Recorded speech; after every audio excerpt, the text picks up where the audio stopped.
성립 요건 두 가지 말씀드렸어요. 근데 총 세 가지예요. 점유에 관한 요건이다. 채권과 관련된 요건이 있다. and 유치권 배제 특약이 없어야 돼요. 정말 중요합니다. 유치권 배제 특약. 이게 뭐 수험생 입장에서는 그런 것도 할 텐데 실무가 입장에서는 그 나중에 여러분이 공인중개사 업무를 하게 되면 경매 업무도 하시게 됩니다.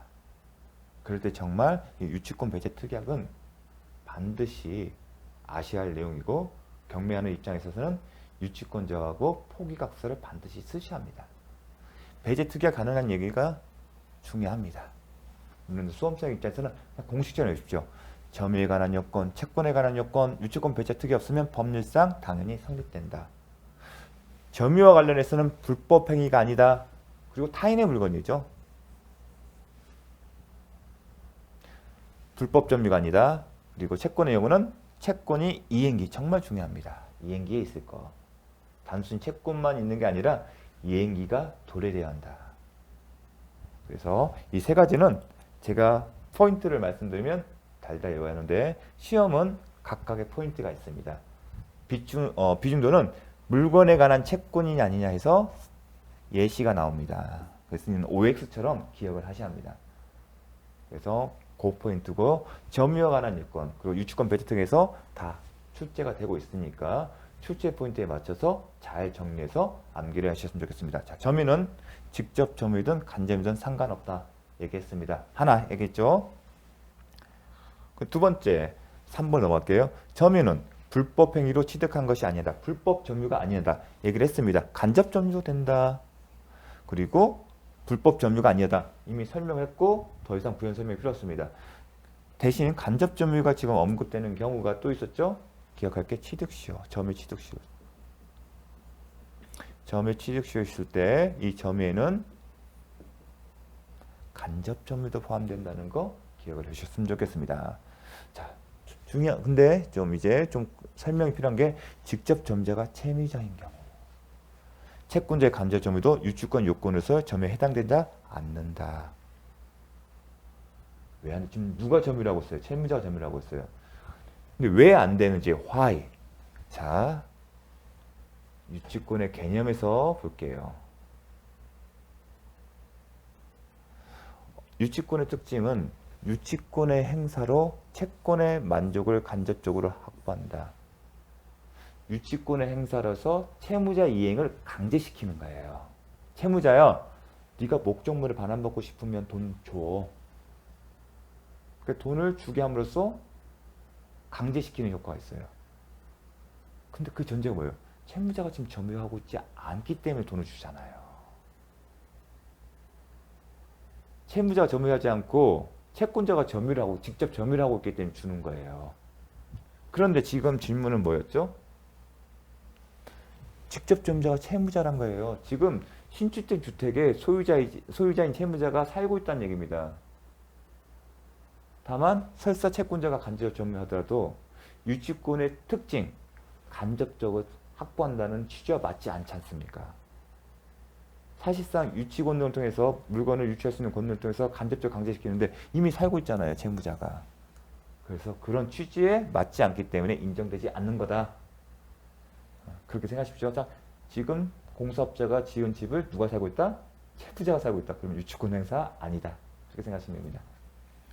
그렇게 이해하시면 되시면 점유는 포인트가 하나, 둘, 셋 다 나왔습니다. 시험은 여기서 출제됩니다. 채권과 채권의 요건, 채권과 목적물의 관련관계에서 이게 요합니다.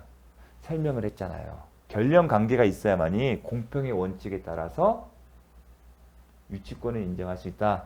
그래서 관련관계 중요합니다. 이 관련관계를 어떻게 보냐가 정말 중요합니다. 근데 수험생 입장에서는 어떻게 되냐면 해당되냐 안 되냐 기억하십시오. 이 경우에 해당되냐 안 되냐. 옛날 103조에 무효에 되냐 안 되냐 그걸 아는 것처럼 이 경우도 그런 식으로 기억을 하셔야 합니다. 제가 근데 코멘트를 써놨습니다. 이해의 포인트는 여기다는 겁니다. 하지만 여러분들은 선뜻 이게 쉽게 와닿지 않을 거예요. 특히 초보자는. 그래서 여러분 이해를 못하시더라도 반드시 이 경우에 해당된다 안 된다를 반드시 암기를 하십시오. 어떠한 방법이라든가요.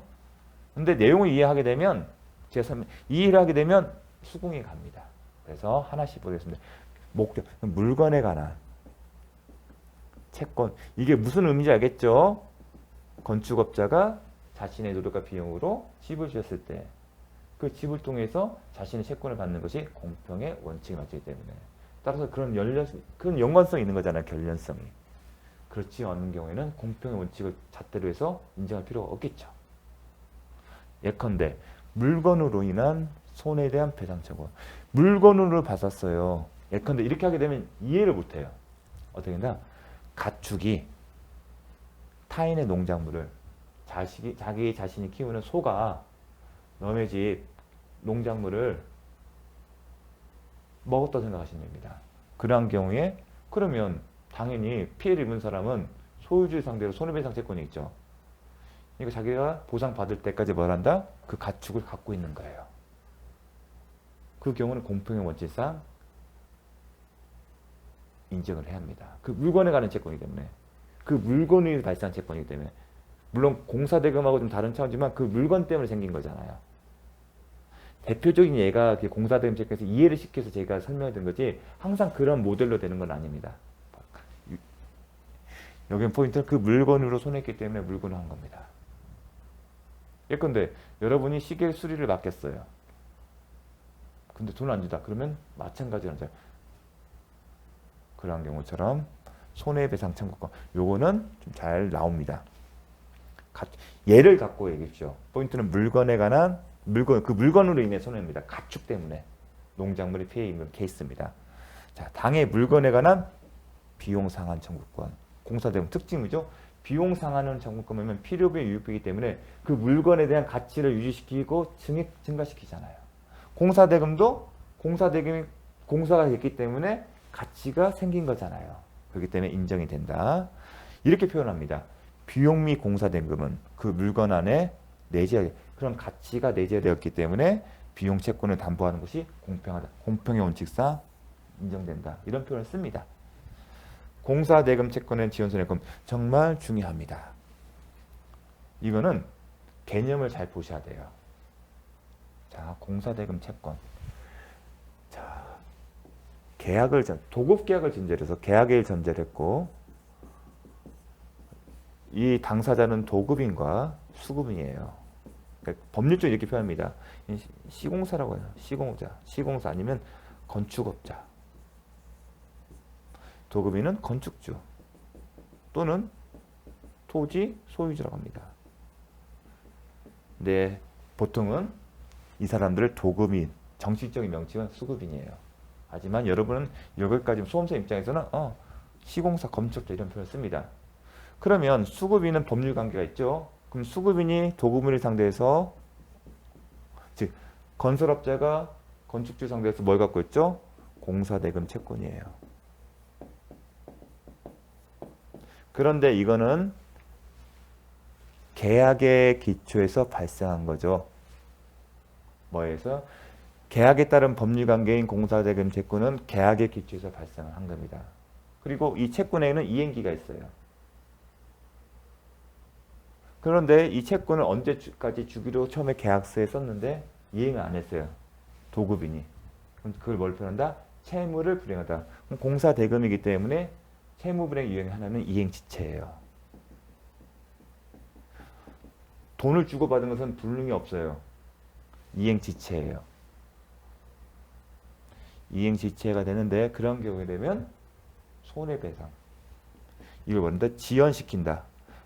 가능한데 돈을 줄 수가 있는데 안 한 것을 지연했기 때문에 손해배상금 부탁합니다.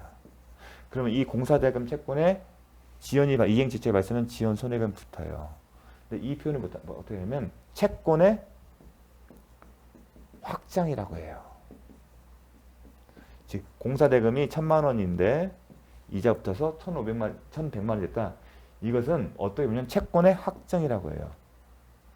앞에 뭐 붙으면 채권의 동일성을 유지하면서 결국은 계약상 공사대금 채권의 이행이 지체해서 손해배상금이 지연손해금이 발생하게 되면 이 채권, 공사대금 채권은 확장됐다. 뭐 하면서 동일성을 유지하면서 이렇게 표현해요. 이 채권과 이 채권이 이론적으로 구분될 수 있지만 동일성을 유지하면서 확장됐다는 표현이에요. 이행불능 전보배상 얘기는 됐었죠. 물권적 청구권에 대한 행사가 불가능했을 때 이행불능이란 전보배상 청구권이 인정되냐. 그 파트에서 채권 채무에 대해서 얘기를 했어요. 그 경우에는 확장이 아니라 바뀐 거죠. 변형이겠죠. 근데 동일성을 유지하면서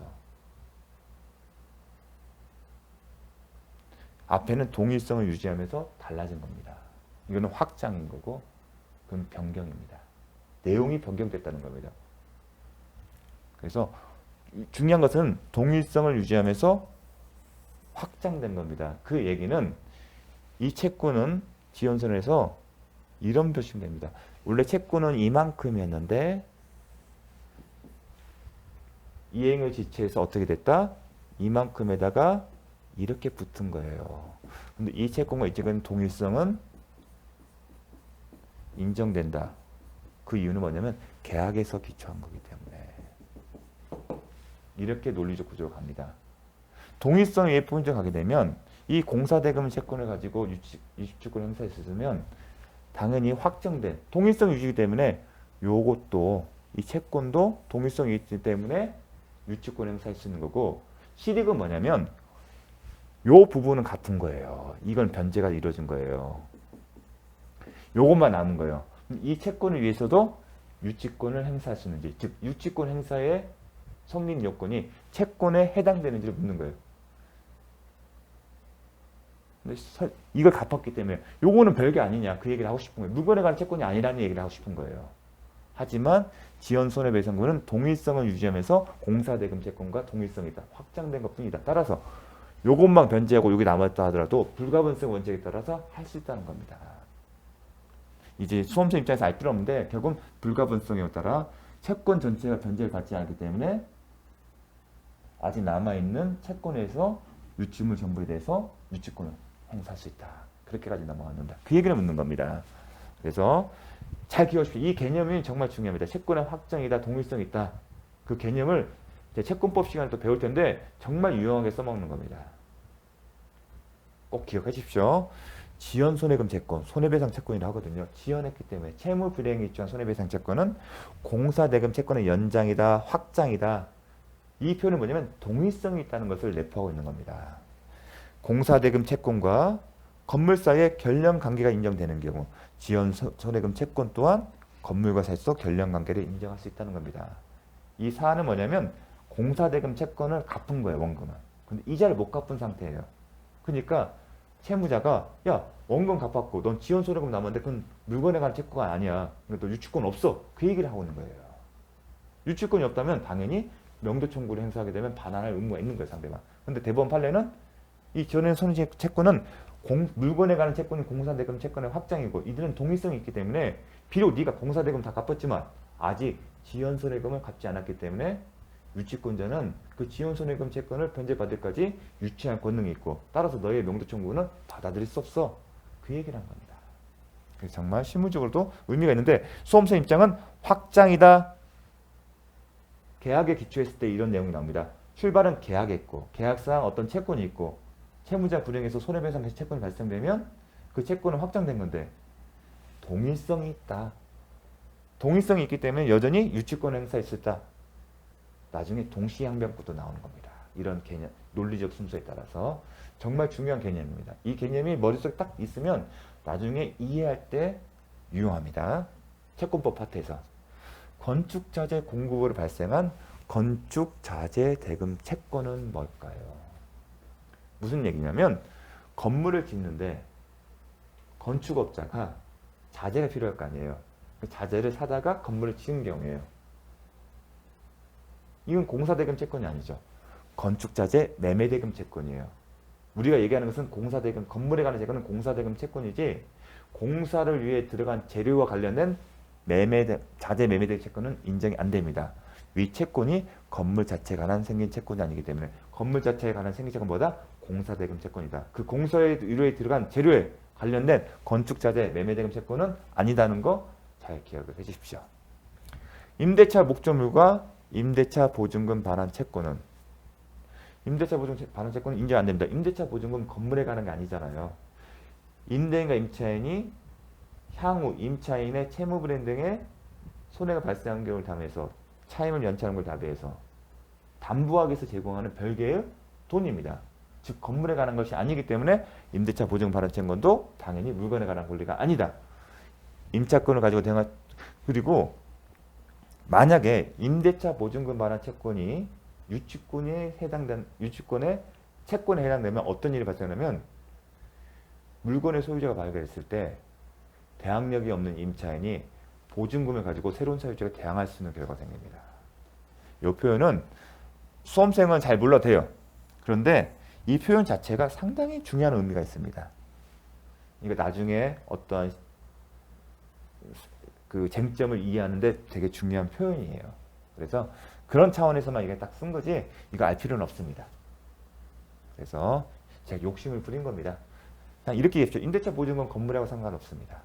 나중에 차임을 연체하거나 손해배상을 발생한 걸 리스크를 회피하기 위해서 보증금이라고 따로 걷는 거니까 건물하고 상관없지 않습니까?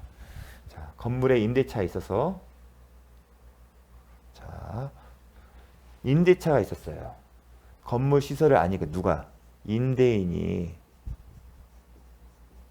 건물 시설을 아니었기 때문에 무슨 얘기냐면 건물에 대한 임대차 계약을 했어요. 건물이 있어요.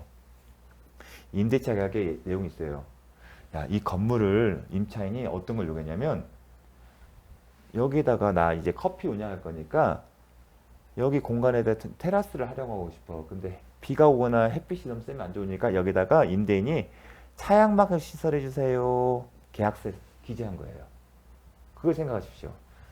근데 이걸 안 한 거예요, 임대인이. 이걸 해달라면 내가 안 한 거다. 건물에 가는 거 맞습니까? 안 한 것이잖아요, 단지. 해야 할 것을 안 한 거잖아요. 지금 임차인이 여기다가 뭘 투입한 게 아니잖아요. 차양막 시설을 하려는데 지금 여전히 안 하고 있는 거예요. 이걸 계약서에 해주기로 했는데 안 했어요. 그럼 달라진 게 없잖아요. 그럼 건물에 관한 무슨 채권이 있습니까? 이걸 하기로 했는데 안 했으니까 계약 당시와 계약 이유가 동일하잖아요. 달라진 게 없잖아요. 그러니까 건물에 관한 채권이라는 게 있을 수 없겠죠. 임차인에게 건물을 임대차 목적으로 사용하지 못한 것을 이유로 손해배상 청구권. 건물에 관한 건 아니잖아요. 네가 해야 할 것을 안 했기 때문에. 그런 경우는 인정되지 않는다. 당의 임차 이거는 그렇다면 구분을 해야겠죠. 이거는 어떤 경우와 구분해야겠죠? 물건 목적물로 인한 손해가 아니잖아요. 단지 채무자니 임대인이 해야 할 것을 안 한 거잖아요. 이 목적물로 인한 것은 손해가 또 아니다는 것도 구분하셔야죠. 자, 이게 이해를 시키는 이런 설명 사족을 다는 이유는 아실 필요는 없는데 좀 이해할 때 이렇게 기억을 하시라는 겁니다. 아니면 난 목차 그냥 애우는데 자신이 있으면 그냥 막 애우세요.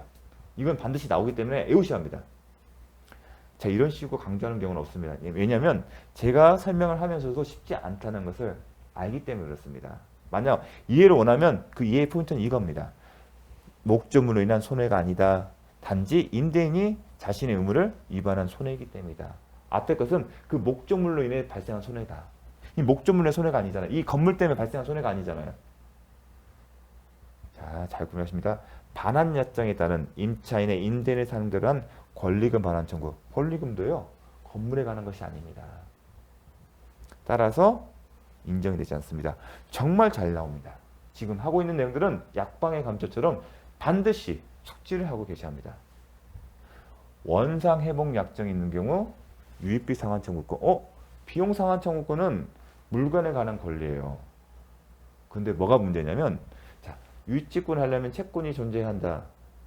유익비 상환 청구권은 존재하는 거 아닐까요? 그런데 뭘 기억하냐면 원상 회복 약정이 있는 경우예요. 이 단서 때문에요.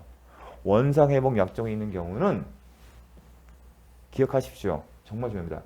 임대차, 상가나 주택이나 임대차 계약할 때는 원상 회복 약정을 다 해요.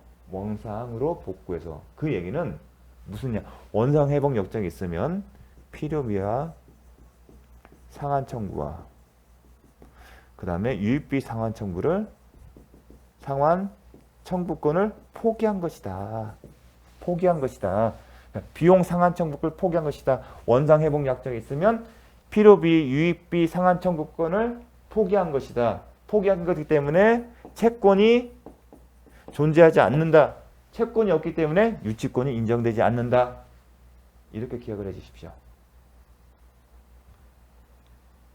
원상 회복 약정이 있으면 필요비 상환 청구권, 유익비 상환 청구권을 포기한 것이다. 따라서 채권이 존재하지 않는다. 그래서 인정되지 않는다. 구별할 게 뭐냐면 부속물 매수 청구권은 포기할 수 없다. 당사자의 약정에 의해서 그러한 약정을 하더라도 효력이 없다까지 기억을 해 주십시오. 비교해서 뭘 한다? 부속물 매수 청구권은 강행 규정이기 때문에 포기할 수 없다. 포기 못한다. 만약에 포기 약정을 하더라도 포기 약정은 효력이 없다. 효력이 없다는 얘기는 무효. 지상공 양도 금지 특약도 무효. 자, 나오네 또. 부속물 매수 청구권의 행사에 따른 매매대금 청구권과 임대차 목적물. 부속물은 약한 부합이 있다. 강한 부합과 약한 부합의 구별 특징이 뭐였죠? 독립하여 거래가 될 수 있다. 독립하여 거래될 수 있다는 얘기는 건물이 아니라는 겁니다. 이해되시겠습니까? 부속물의 개념은 약한 부합이다. 강한 부합과 약한 부합이 어떻게 차이가 난다? 독립하여 거래할 수 있는지 여부예요. 근데 독립하여 거래할 때는 건물의 구성 부분이 아니라는 거예요. 건물과 별개의 물건이라는 겁니다. 따라서 건물에 관한 권리가 아닌 겁니다. 부속물 매수 청구권 하게 되면 매매 계약이 일방의 의사에 의해서 체결돼요. 매매 계약이 체결되면 매매대금 청구권이 있겠고 매수인은 소유권을, 재산권을 넘겨달라는 의무가 있는데 그때 발생할 매매대금은 계약에 관한 거 아니에요. 독립된 물건인 부속물, 별개, 건물과 별개인 부속물이라는 것을 가시기 때문에 건물에 대해서 행사할 수 없다는 겁니다. 그래서 부속물 매수 청구권 행사했다는 매매대금 청구권, 매수 청구권을 행사하게 되면 매매계약이 일방의 의사표시로, 임차인의 일방적인 의사표시로 성립되고 매매계약이 체결되기 때문에 매수 청구권 행사자인 임차인은 임대인을 상대로서 매매대금 청구권이 있습니다. 과연 이 매매대금 청구권이 유치권에서 얘기하는 물건에 하는 채권이냐? 아니다. 왜냐하면 부속물은 매수 청구에 따른 매매대금 청구는 건물에 가는 것이 아니기 때문에 이 사람이 부속물에 대한 이 매매대금 청구를 갖고 건물을 유치하고 있을 때 그 유치권 행사가 적정한지를 물어보고 유치권은 성립요건이 채권에 관한 요건, 점유에 관한 요건인데 채권에 관한 요건을 갖추지 못한 거다. 왜냐하면 이 사람이 점유하고 있는 건 뭐다? 건물을 점유하고 있잖아요. 그러면 건물에 관한 채권을 갖고 있는데 이 사람은 건물이 아닌 부속물에 대한 매매대금 채권밖에 없다. 건물에 관한 채권이 없기 때문에 그런 겁니다. 설명은 부속물은 임대차 목적물의 일부가 아닌 독립한 물건은 별개의 물건이란 겁니다. 그렇기 때문에 임대차 목적물에 관한 채권이 아니므로 인정이 안 된다는 거 정말 중요합니다. 자, 이런 개념 설명들은 지금 확 와닿지 않는데 나중에 반복하다 보면 관심 있게 열정을 갖고 제 이 얘기를 하게 되면 정말 유익한 내용입니다. 정말 유익한 내용입니다. 자, 10번. 10번도 잘 나옵니다. 지금 나오는 것들이 정말 잘 나온 내용입니다. 매도인 선임 계약 명의 신탁이다. 계약 명의 신탁인데 매도인이 선이에요. 그 경우에 명의 신탁자가 숙탁자에 대하여 가지는 매매대금 상당의 부당이득 반환 청구과 당해 부당소는 결련 관계가 없다. 자, 이거는 아직 여러분이 이해하기 힘들기 때문에 암기해 주십시오. 어떤 얘기냐면 다 배웁니다. 근데 그때 가서도 이걸 한번 설명하게 되면 맛을 보게 되면 좀 더 이해하기 쉬울 것 같기 때문에 얘기를 한 겁니다. 무슨 얘기냐면 계약 명의 신탁. 계약 명의 신탁. 무슨 얘기냐면 갑소위에 건물과 토지가 있어요. 근데 을이 이걸 사고 싶어요. 주택이에요. 사고 싶은데 직접 계약을 체결하면 되잖아요. 근데 뭐가 뭐냐면 다주택자에 해당돼요. 그래서 우리 병에게 부탁을 했어요. 내가 이 매매자금 줬을 때는 네 명의로 이거 좀 사줘. 그래서 이 사람이 신탁자가 돼. 명의 신탁자가 되고요. 이 사람이 명의 수탁자. 이제 이런 용어들을 이건 지금 숙지를 지금부터 하시면 돼요. 명의 수탁지고 병사의 신탁 약정이라고 해요. 명의 신탁 약정이에요. 계약 명의 신탁이 뭐냐면 이 계약을 이 사람이 신탁자가 체결하는 게 누가 한다? 수탁자와 갑 사이에 매매 계약이 생겨요. 누구랑? 수탁자랑 소유자, 이 물건의 소유자 사이에 매매 계약이 체결하는 게 계약 명의 신탁이에요. 계약 명의 자체로. 요 구조가 계약 명의 신탁이에요. 근데 부동산 실명법이라면 그리고 나서 계약을 체결했고 누구 명의로? 병 명의로 등기까지 했어요. 계약을 체결했고 등기를 했어요. 그런데 이 매매계약에 따르면 병은 갑에게 매매대금 제공했는데 그 자금은 누구한테? 신탁자가 제공을 한 거예요. 이게 계약 명의 신탁의 특징입니다. 잘 기억해야 돼요. 수탁자가 매매계약을 체결합니다. 그렇다 보니 매도인 입장에서는 매수인이 지금 병으로 돼 있잖아요. 그럼 신탁자의 존재를 알 수 있다 없다? 모르는 경우가 대부분일 거예요. 그렇죠? 물론 경우에 따라서 알 수도 있겠지만 대부분 모를 겁니다. 따라서 신탁자 이런 경우는 이런 구조라면 갑은 명의신탁 약정 사실을 알 수도 있겠지만 모르는 경우가 태반이겠죠. 왜냐하면 수탁자가 매매계약을 체결하니까 누가 계약사라는 사람이 계약 체결하는데 이 사람이 명의 수탁자가 고민을 안 한다는 겁니다. 특별한 사정이 없나 신경도 안 쓰고요. 이게 명의 계약 명의신탁 구조예요. 그런데 실명법에 따르면 명의신탁 약정은 뭐다? 무효다. 그리고 등기도 무효라고 합니다. 법에 이렇게 써 있어요. 그러면 설사 병 명의로 등기가 되었다더라도 효력이 있다 없다? 없다. 그러면 외형상 소유자는 병이지만 법률상 소유자는 여전히 갑이 된다는 우리가 열심히 했던 그런 구조가 생깁니다. 그렇게 해서 법률상 소유자는 갑은 외형상 소유자는 병을 상대로 방해 제거 정권의 일환인 소유권 이행 등기 말소 청구 행사할 수 있다. 그런 논리들이 하나씩 나오는데 뭐가 구분되냐면 갑의 입장에서는 모르잖아요. 그래서 갑이 명의신탁 약정을 모르는 경우와 악의로 구분합니다. 그래서 선의인 경우에는 예외적으로 등기가 뭐다? 등기가 효력이 있다 이렇게 합니다. 선의인 경우에는 악의가 선의인 경우에는 등기가 예외적으로 유효하다. 그러면 병이 계약에 의해서 등기원인 계약에 의해서 적법하게 등기를 취득합니다. 그러면 이 사람이 소유자가 되는 거예요. 그렇죠? 그러면 을과 병사에서는요. 어떻게 될까요? 명의신탁 약정이 유효하면 내부적으로는 누가 소유자가 된다? 을이 되겠죠. 하지만 약정은 무효예요. 만약에 병이 착하면 넘겨주면 되겠죠. 어떤 방식으로. 그런데 안 넘겨주게 문제가 되는 거예요. 이거 내 거야 하고 버티는 거예요. 그런데 그가 어떻게 평가하냐? 을은 소유자입니까? 법률상 소유자예요? 등기가 안 됐잖아요. 등기가 되려면 자기 명을 등기해야 되지만 등기된 적이 단 한 번도 없잖아요. 오히려 병의 등기만 있을 뿐이에요. 그 얘기는 뭐냐면 비록 명의신탁 약정을 체결했지만 을은 이 부동산 병이 취득한 부동산의 소유자가 아니에요. 과거에도 현재에도 미래에도. 예전에 이 사람 명의로 등기된 적이 있었습니까? 단 한 번도 이 부동산의 소유자가 된 적이 없습니다. 그 얘기는 뭐냐면 소유자 뒤에서 병을 상대로 뭘 할 수 있는 게 아무것도 없다는 거예요. 그 얘기는 결국 이 부동산에 간 소유자는 병이라는 겁니다. 법률적으로. 그리고 병이 이 부동산의 소유권을 취득하는 데서 법률상 원인이 없는 겁니다. 이 사람은 적법하게 취득한 겁니다. 따라서 을은 어떠한 이유로도 명의신탁이 무효이기 때문에 신탁 약정을 통해서도 할 수 없고 소유자 뒤에서도 이 소유권을 돌려받을 수 있는 기능은 없어요. 왜냐하면 병이 어떤 경우든 진정한 소유자이기 때문에. 그러면 을은 어떤 얘기를 했을까? 네가 이 주택을 사는데 그 돈은 내가 줬잖아.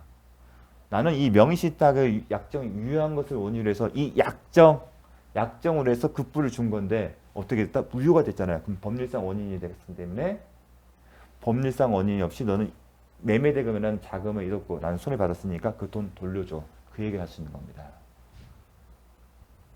그게 부당이득 박해. 계약 명의 신탁인데 선인 경우에 의뢰 구제수단 딱 하나예요. 부당이득 반환 청구권. 돈 돌려줘. 그 구조는 뭔다? 이 사람 급부 부당이득이에요. 명의 신탁 약정 기체에서 돈을 준 거잖아요. 그 돈 갖고 이거 사라고. 근데 약정이 무효가 됐어요. 법률상 원인이 없는 거예요. 그럼 돌려줘. 근데 그건 과연 이 부동산에 물건에 한 채권이냐? 아니죠. 그렇게 되려면 이 사람이 이 부동산에 대한 소유자가 된 적이 있었는데 단 한 번도 그런 적이 없었잖아요. 그래서 결련관계를 인정하지 않는 겁니다. 그걸 이렇게 표현합니다. 명의 숙탁자가 부동산 소유권을 취득하기 때문에 얘기했죠. 왜? 그리고 앞에 있죠. 선인 경우는 전제예요. 계약 명의 신탁인데 매도인이 선이다. 즉 명의 신탁 약정 사실을 모르는 경우입니다. 명의 신탁자는 애초부터 당해 부동산의 소유권을 취득했고 이 사람이 매수인 숙탁자 취득한 동생의 소유권을 등기부상 소유자 된 지 단 한 번도 없어요. 그 얘기라고 생각하시면 됩니다.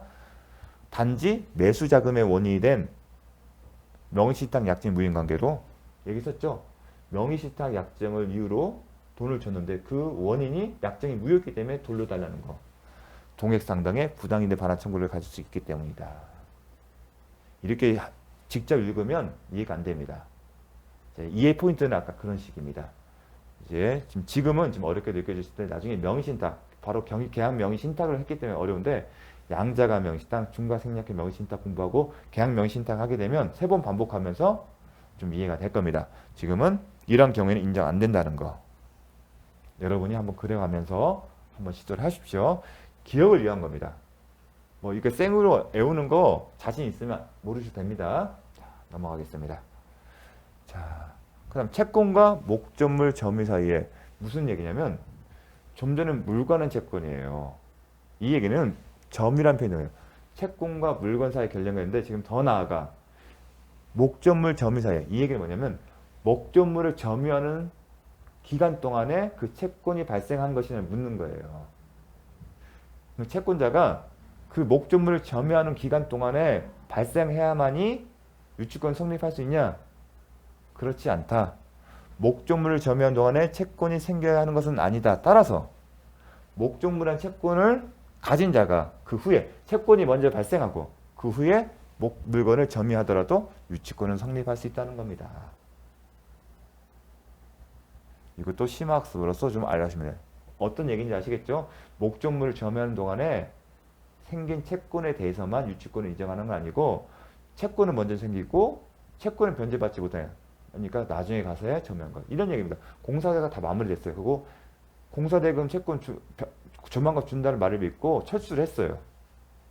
그러다가 이 사람이 돈을 안 주니까 그때 가서야 점유를 한다. 그렇게 생각하시면 됩니다.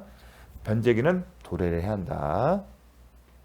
즉 채권을 발생했다 하더라도 이행기가 도래하지 않으면 유치권은 생기지 않는다. 즉 채권이 이행기에 변제기에 있어야 유치권이 성립된다. 자, 비교할 게 뭐냐면 저당권의 경우는 채권 변제기의 도래는 권리의 성립 요건이 아니라 단지 실행 요건이다. 자, 여러분 대출 채권을 했을 때 그 채권의 담보 대출금을 바로 저당권 설정 당시에 이행합니까? 아니잖아요. 저당권 해놓고 나중에 일정 시점 장래에 이행기에 도래하잖아요. 그 얘기는 채권의 변제기 도래가 권리의 성립 요건이 아니고 단지 저당권에 간 임의 경매를 실행하려고 한다면 어떤 요건을 갖춘다? 성립된 저당권 기초에서 임의 경매를 신청하려면 뭐 한다? 변제기가 도래한다. 이건 저당권에 따른 임의 경매 신청이죠. 실행이잖아요. 지금의 유치권은 변제기가 도래야만이 유치권 자체가 성립되는 거고 그래야 유치권을 기미해서 경매 청구를 할 수가 있는 겁니다. 좀 차원이 다릅니다. 여러분 그 학습에 의해서 좀 이런 개념들은 좀 어느 정도 아셔야 합니다. 유치권이 성립해서도 유익비 상환 청구권에 관해 상환기한을 허락한 경우는 유치권이 소멸한다. 정말 잘 나옵니다. 무슨 얘기냐면 비용 상환 청구권에 대해서는 물건에 관한 채권이에요. 그 임대차 계약의 경우에는 필요비에 관한 경우는 비용을 지출한 측지 필요비도 비용이죠. 필요비 상환 청구는 비용 지출 즉시 채권의 변제에 도래하고요. 그 다음에 유입비에 가는 경우에는 임대차 계약이 종료된 후에예요. 그리고 유입비에 같은 경우는 특징이 뭐죠? 항상 너무 많으니까 임대차 계약이 종료되면 상환을 해야 하는데 너무 많으니까 소유자가 임대인이 법원에 이 돈 지금 내 당장 갚을 능력 안 되니까 좀 시간을 주세요 하는 거예요. 변제기를 좀 늦춰주세요. 그러니까 법원이 그걸 받아들이면 변제기에 도래하지 않기 때문에 유치권을 소멸한다는 겁니다. 그 얘기인 겁니다. 그러면 상환 기한을 허락한다는 의미가 뭔지. 유입비 상환 청구권 같은 경우는 임대차를 예를 들었을 때, 임대차를 냈을 때 임대차 계약이 종료되면 상환을 청구할 수 있습니다. 즉 이행기가 도래해요. 따라서 임대차 계약이 종료되면 임차인 점유하게 되면 유입비 상환 청구권을 기초로 해서 유치권을 행사하는 거예요. 딱 요건을 갖춘 거예요. 그 상황에서 임대인이 상환 청구는 유입비에 지출된 비용과 그 다음에 그 비용을 유입비 지출로 해서 남아있는 현존의 가치 증가에 그 둘 중에 선택해서 하는 건데 너무 많아요. 너무 돈이 많기 때문에 당장 그거를 갚을 수 없어요. 그래서 법원에 이런 경우에는 임대인은 법원에 상환을 허락을 구하는 겁니다. 그래서 법원이 심사해 보니까 이 경우에는 허락한 게 좋아. 그럼 법원의 결정이 있으면 변제기가 뒤로 늘어난 겁니다. 즉 이행기가 처음에는 도래됐다가 나중에 연장이 되는 거예요. 즉 이행기가 도래하지 않은 겁니다. 법원의 결정에 따라서. 그런 경우는 이행기가 도래하지 않기 때문에 소멸한다. 자, 의미가 이런 과정들을 이해하만이 이 문장이 이해가 될 겁니다. 그래서 예를 들게요. 임대차 종료 후. 임차인의 종료 후에요. 임대차의 경우에 필요비 같은 경우는 그 즉시예요. 왜 제가 강조하냐면 좀 떠오르십니까? 소유권에 대한 물권적 청구가 했을 때 부수적 이해관계 조정했을 때 점유자의 소유자에 대한 비용 상환 청구권에 필요비 유입비 상환 청구권이 있는데 그때 반환 시점은 청구를 받은 시점. 필요비도. 근데 여기 임대차 계약의 경우에는 그 필요비를 지출한 이후에 즉시. 그때도 설명을 했습니다. 유예 기간을 인정한 경우 임차인은 그 기간 내에는 상환 청구를 담보하기 위해서 유치할 수 없다. 왜냐하면 채권의 이행기가 도래하지 않기 때문에 법원의 결정에 따라서 그거를 잘 기억을 해 주십시오. 자, 여기까지 봤고요. 자, 잠시 쉬었다가 이제 오늘은 여기까지 강의하고 다음 시간에 뵙도록 하겠습니다. 수고 많으셨습니다.